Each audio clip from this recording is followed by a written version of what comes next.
Hello दोस्तों, मैं active Bhardwaj. तो चलिए मैं आज शुरू करता हूँ एक सच्ची घटना पर आधारित हॉरर स्टोरी।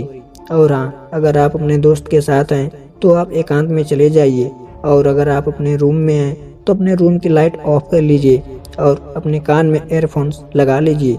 और मुझे विश्वास है कि यह कहानी आपके रोंगटे खड़े कर देगी। तो चलिए बिना देरी के शुरू करते हैं। ये कहानी राजीव शर्मा की है, जो यूपी में रहते थे। राजीव शर्मा, जिनका परिवार आधुनिक विचारधाराओं को मानने वाला परिवार था, उन्हें तंत्र मंत्र, भूत प्रेत, काला जादू, टोटके से कोई मतलब या कोई वास्ता नहीं था। इस कहानी में घटी हुई घटनाएं अक्सर आम लोगों के साथ ही घटती जाती है, लेकिन उन्हें अंदाज़ा तक नहीं होता है कि उनके साथ होने वाले कष्ट के पीछे का कारण वास्तव में क्या है। चलिए ये कहानी मैं उन्हीं के जैसे आज आपको बताने जा रहा हूँ। मेरा परिवार शिक्षित और आधुनिक विचारधाराओं वाला है। हम में से कोई भी भूत प्रेत, काला जादू, टोने टटका, तंत्र विद्या जैसी बातों पर विश्वास नहीं करता है। लेकिन एक अजीब सी घटना के बाद हम सभी इस बात पर यकीन करने लगे कि जैसे सच के साथ झूठ और अच्छे के साथ बुरा हमेशा रहता है, वैसे ही उस परम शक्ति का, उस परमात्मा की शक्ति के साथ कुछ बुरी ताकतें भी इस दुनिया में ज़रूर मौजूद हैं। कहते हैं कि अगर माइनस ना हो तो प्लस का कोई अस्तित्व नहीं होगा। इसी तरीके से शायद बुराइयां ना हो तो अच्छाइयों का कोई कीमत नहीं रह जाए। इस घटना ने मेरे परिवार को मानसिक रूप से बीमार कर दिया। यह बात है वर्ष 1990 से वर्ष 1994 के बीच की। हमने एक प्लाट खरीदा था और जल्दी उस पर अपना घर बनाने का काम शुरू कर दिया था। निर्माण का काम अभी शुरू हुए कुछ ही दिन गुजरे थे कि एक आदमी उस प्लाट पर आता है। देखने में वो थोड़ा विचित्र सा लग रहा था, तो मेरी माँ जो वहाँ पर बैठी हुई थी, उसने उनसे पूछा कि आखिरकार क्या काम है आपको और आप कौन हो। तो वो आदमी थोड़ा सा अजीब सा मेरी माँ से झुलाते हुए बोला कि तुम लोगों ने मेरे साथ सही नहीं किया है। यह फ्लैट मुझे चाहिए था अपने बड़े बेटे के लिए। तभी मेरी माँ ने उससे कहा कि अगर चाहिए था तो आपको खरीद लेना चाहिए था, आपने इसे खरीदा क्यों नहीं। उस आदमी ने कोई जवाब नहीं दिया, बस इतना कहा कि मेरे खरीदने से पहले तुम लोगों ने इसे खरीद लिया और ये तुम लोगों ने अपने जीवन की सबसे बड़ी गलती की है। तो मेरी माँ ने कहा कि अगर आपको चाहिए और आपको इतना ही आवश्यकता है तो आप इसे खरीद लीजिए, हम दूसरा ले लेंगे। क्योंकि मेरी माँ उसकी भावनाओं को समझ रही थी, इसलिए उसकी भावनाओं के कद्र रखते हुए उन्होंने उससे कहा कि अभी भी आप इसे खरीद सकते हैं। लेकिन वो आदमी झुझलाते हुए बोला कि अब बहुत देर हो चुकी है, ये प्लाट अब तुम लोग हमें जितने में खरीदे हो उससे कम में तो नहीं दोगे, और मैं इस प्लाट को औने पौने दाम में खरीदने वाला था।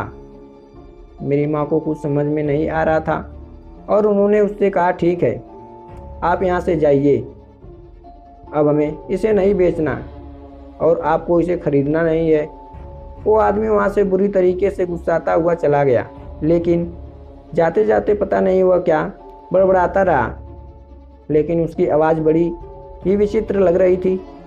धीरे धीरे समय बीतता गया और घर बनकर खड़ा हो गया। अभी पूरी तरीके से घर तैयार नहीं हुआ था, प्लास्टर भी नहीं हुआ था, लेकिन हम उसमें शिफ्ट हो गए। और शिफ्ट होते ही शुरू होता है एक ऐसा माया जाल जिसे हमें समझने में शायद बहुत देर हो गई। उस दिन के बाद हमें अक्सर अपने घर के बाहर कुछ जंगली फूल और खून के छींटे दिखाई देते थे। जैसा कि मैंने आप लोगों को बताया था कि मैं या मेरे परिवार वाले काले जादू या ऐसी किसी बात पर विश्वास नहीं करते थे, इसलिए हर बार हम इन चीज़ों को नज़रअंदाज कर दिया करते थे।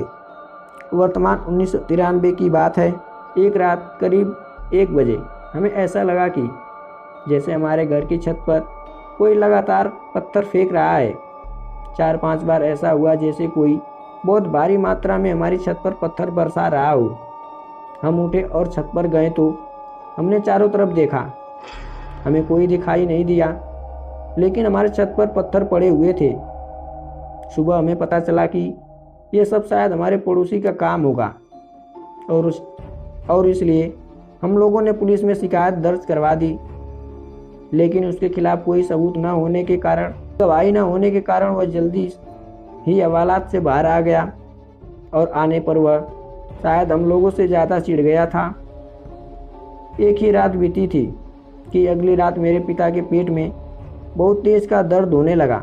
जब उन्हें दर्द सहन नहीं हुआ तो उन्हें अस्पताल में भर्ती करवाया गया।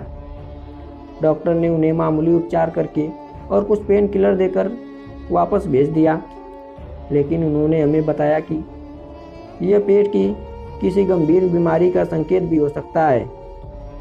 हम घर तो आ गए, लेकिन अगले ही दिन मेरे पिता के पेट में वही दर्द शुरू हुआ और उन्हें फिर अस्पताल ले जाया गया। इससे पहले उन्हें कभी ऐसी परेशानी नहीं हुई थी, इसलिए हमने सोचा कि किसी और डॉक्टर को दिखा जाए और उन्हें एक बड़े अस्पताल में भर्ती करवाया गया। वहाँ पर उनके बहुत सारे टेस्ट हुए और उसके बाद यह बात सामने आई कि उन्हें पथरी हो गई है। वो भी इस लेवल की पहुँच गई थी कि बिना ऑपरेशन के उपाय नहीं था। अनफनान में उनका ऑपरेशन करवाया गया, लेकिन अस्पताल में घर आने के बाद भी उनकी सेहत बहुत ख़राब रही। वह कुछ भी खा पी पा नहीं रहे थे, जिसकी वजह से वह दिन पे दिन कमज़ोर पड़ते जा रहे थे। अब तो हालात ये हो चुकी थी कि मेरे पिता को रोज़ रात बहुत बुरे सपने आते थे। उन्हें हर बार ऐसा लगता था कि कोई उन्हें मारने की कोशिश कर रहा है, कोई उनका गला दबा रहा है। वो उठकर बैठ जाते और चिल्लाने चीखते लगते थे। 2-4 दिन बीता था कि उनकी हालत और भी बुरी हो गई। अब वह रात में चिल्लाते हुए उठते और दीवारों पर सर लड़ाने लगते। उन्हें पकड़कर बैठाया जाता था और सुलाया जाता था।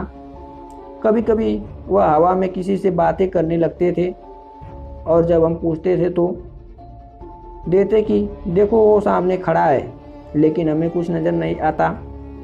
अभी ये हमारे साथ ही हो रहा था कि एक रात करीब 2 बजे मेरी माँ ने घर के बाहर से किसी को रोने की आवाज़ें सुनी और वह बाहर गई तो कोने में उन्हें कोई रोता हुआ दिखाई दिया। अब की बार शायद उन्हें भी बहुत डर लग गया था। कुछ कदम और आगे बढ़ी तो उनको घर से बाहर वही खून के छींटे और जंगली पौधे भी दिखाई दिए। उन्होंने हिम्मत बांधी और उस रोने वाले इंसान की तरफ बढ़ने लगी देखने, लेकिन जैसे ही वो वहाँ पर पहुँची तो उनके चौंकाने को ठिकाना नहीं था। वहाँ पहुँचते ही उनकी नज़र से जैसे वो इंसान ओझल हो गया हो। वहाँ पर कोई नहीं था, बस उन्हें आवाज़ें ही सुनाई दे रही थी। वह भागती हुई घर के अंदर आई। अब यह सिलसिला लगभग हर रात चलने लगा। अब मेरी माँ ने अपनी एक सहेली को इस बारे में बताया। वह मेरी माँ को एक तांत्रिक के पास ले गई। तांत्रिक ने अपनी तंत्र साधना से यह बताया कि कोई है जो हमारे घर को अपनी काली विद्या से बांधे हुए है। तांत्रिक ने तंत्र विद्या के द्वारा मेरे पिता को सम्मोहित किया और उनके साथ जब उस देर पूजा की तो उन्होंने बताया कि उनके साथ कोई बहुत बुरा कर रहा है, जिसकी वजह से जल्दी ही उनकी मौत भी हो सकती है। उन्होंने यह बताया कि पूरा का पूरा घर प्रेत आत्माओं से घिरा हुआ है और वह भी किसी के काला जादू करने के कारण। उनके लगातार पूजा करने के बाद हमें भी पता चला कि यह सब उसी व्यक्ति ने किया है जो हमारा प्लाट लेना चाहता था।